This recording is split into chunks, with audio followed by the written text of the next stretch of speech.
Mimi hapo? Ni wewe S-boy. Kana shot. Nisubiri. God have mercy upon us.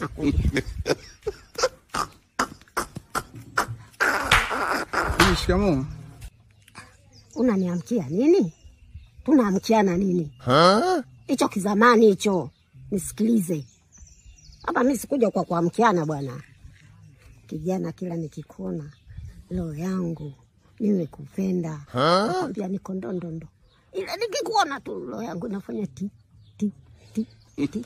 Na maanisha nimekupenda. Sasa wewe si mzee kabisa, unanipendaje mimi? Ni mzee? Mimi kijana kabisa, ila ni maisha tu haya yamenipiga. Yaani bibi kweli laana, sijui hata ujana wake alikuwaje. Bibi, mimi siwezi kuwa na mahusiano na wewe, mkatafuta zezio, sawa? Sasa nasema hivi. Ukikata mimi nakuroga. Twende geto. God have mercy upon us. Geto. Ongoza njia geto. Nafikiri mimi hapa nachekesha. Uchekeshi.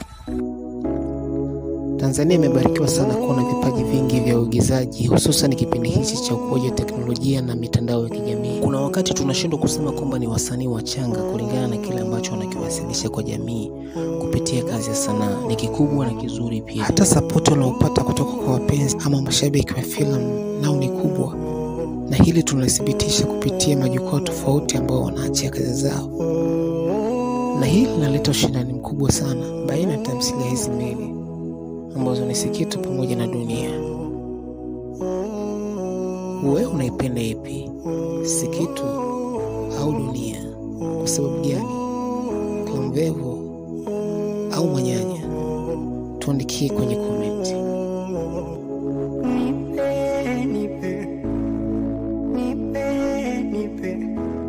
Nipe hesabu ya kukokotoa, tuishi milele jibu nikipata.